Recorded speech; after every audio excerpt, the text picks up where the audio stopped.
Imagine if Velvet and Raw Payne had a baby. It would sound like Chris Cornell. Chris's voice wasn't just good, y'all. It was illegal in 12 countries. I'm playing y'all. But that man could hit notes so high, I'm pretty sure Mariah Carey filed a noise complaint in 1994. And don't get me started on the hair. Chris had that I just crawled out of bed after writing poetry about my soul look, and somehow it worked. I'm gonna tell you now, that mane had more bounce than my rent check. But let's keep it a buck. Chris had demons. Behind all the hair flips and Grammy nominations, he battled addiction and depression for years. It was real. It was raw.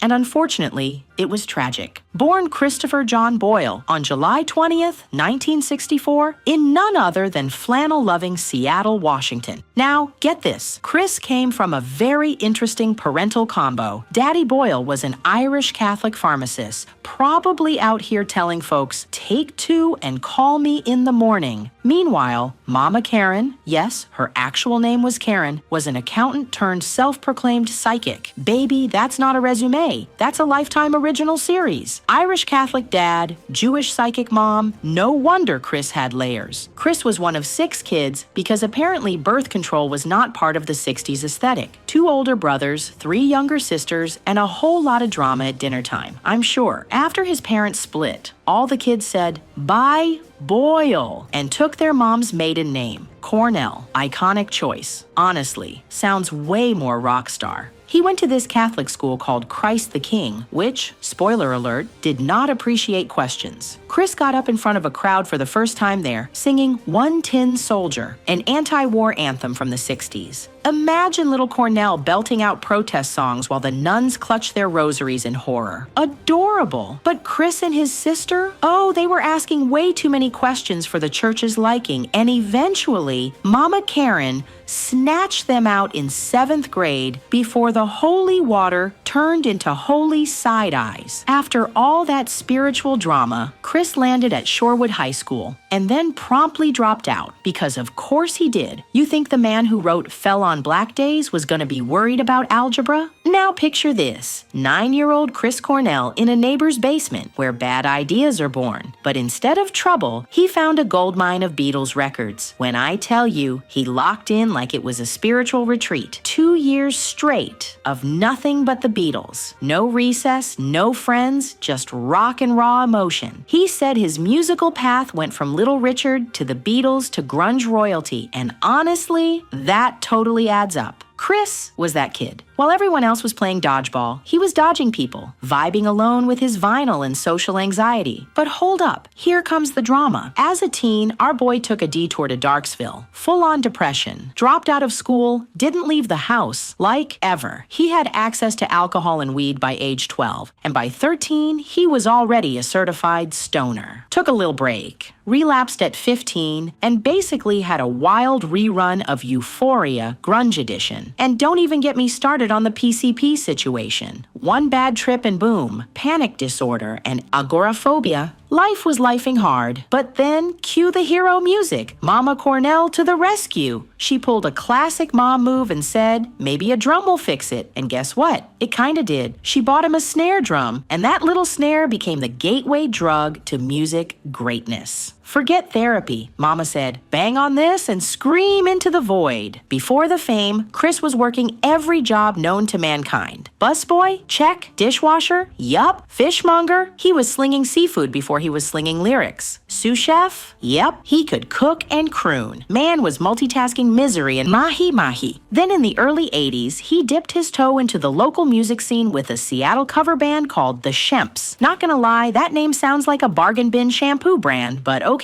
That's where he linked up with bassist Hiro Yamamoto. Later, Hiro left. They brought in Kim Thayil. And after a few jam sessions and some serious guitar noodling, Soundgarden was born. And once that lineup clicked, it was over for your faves. Chris Cornell wasn't loyal to just one band. Oh no, he was the Beyoncé of grunge. First, he gave us Soundgarden, a band so intense it felt like someone lit incense in a haunted basement. He co-founded it in the 80s, basically helped invent grunge, and dropped moody bangers like Black Hole Sun that made you question your whole existence. Then, after Soundgarden broke up in '97, rock band drama obviously, Chris went solo and dropped Euphoria Morning, emotional, artsy, and full of tortured vocals. But did he stop there? Of course not. He formed Audio Slave with the Rage Against the Machine guys, because clearly, world domination was on his mood board. He was like, why stick to one sound when I can emotionally wreck you in 4 different genres? And just when you thought he was done, he sang a James Bond theme. Yep, Mr. Black Hole Sun went full tuxedo mode for Casino Royale. The grunge king turned international man of mystery real quick, and it was giving 007. Meets Seattle garage band realness. He had Daniel Craig fighting villains while I'm over here fighting tears. That's range. He also dropped a Timbaland-produced album. Yes, really.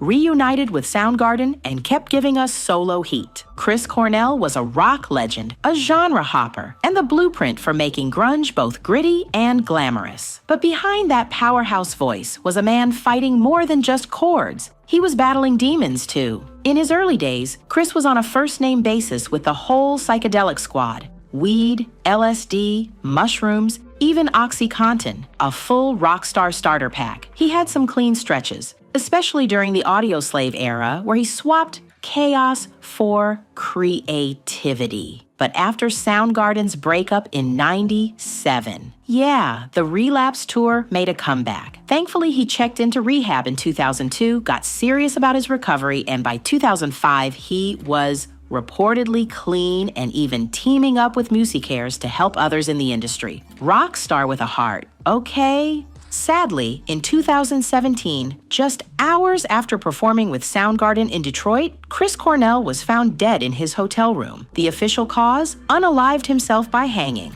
The medical examiner ruled it as such, but the toxicology report raised eyebrows. It showed Chris had multiple substances in his system, including lorazepam, aka Ativan, an anti-anxiety med known for making your thoughts foggy. And baby, foggy doesn't even begin to describe the mess that followed. Because the Cornell family? Oh, they were not having it. They slapped a lawsuit on Dr. Robert Coblin, the man who'd allegedly been handing out prescriptions like VIP wristbands at Coachella. The suit claimed the doc recklessly overprescribed Ativan and other controlled substances, contributing to Chris's mental state and death. In 2021, it ended in a confidential settlement. Quiet, sealed, and let's be honest, just a little shady. But oh no, the drama didn't end there. Conspiracy theorists pulled up fast and loud. Some believe Chris didn't die by unaliving himself at all. They pointed to a supposed head wound not mentioned in the autopsy, his rumored involvement in a documentary exposing child exploitation,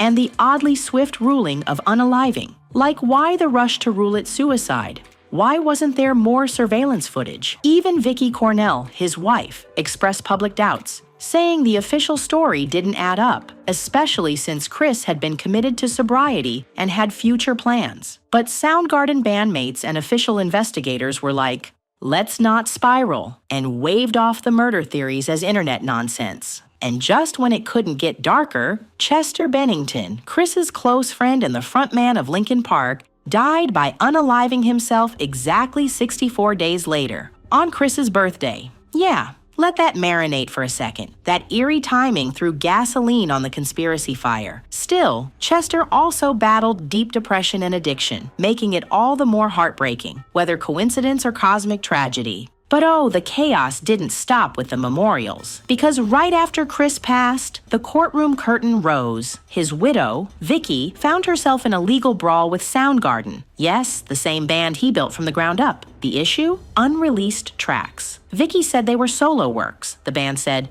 nope, that's Soundgarden stuff. And suddenly, it was less grunge reunion and more Judge Judy with guitars. And if that wasn't messy enough, there were inheritance disputes involving Chris's daughter from his first marriage, sparking headlines and behind-the-scenes drama about estate control and who gets what. Chris Cornell's legacy, undeniably iconic, but his story didn't end with a peaceful farewell. It turned into a tangled mix of grief, mystery, legal beef, and a family trying to protect his name. A legend whose voice could shake the sky, and whose afterlife kept the tea piping hot. And the receipts? Oh, baby, he had 'em. Chris racked up 15 major music awards and over 100 nominations during his career. Because, duh, the man was greatness with a mic. He won 3 Grammys, including posthumous wins. And a Grammy goes to, when bad goes good, Chris Cornell. I never thought we'd be standing here without my dad, and I'm sure you'd be proud and honored.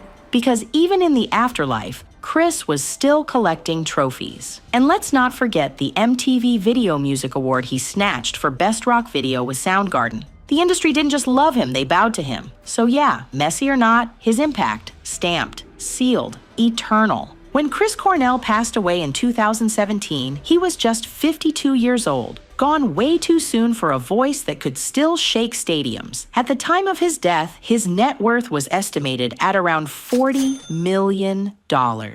And no, that money couldn't buy peace, but it damn sure proved the man built a legacy louder than any headline. From basement Beatles binges to Bond themes and grunge glory, Chris lived more lives than most of us could dream of. He gave us pain in poetry, thunder in vocals, and a glam rock grit that made suffering sound seductive. He was a tortured artist, a musical shapeshifter, and a man who made darkness look like stage lighting. So the next time you hear Black Hole Sun drifting through the speakers or Like a Stone hits a little too close to the heart, just remember, you're not just hearing a song. You're hearing a soul that refused to whisper, "Rest in power, Chris Cornell. Forever loud, forever legendary."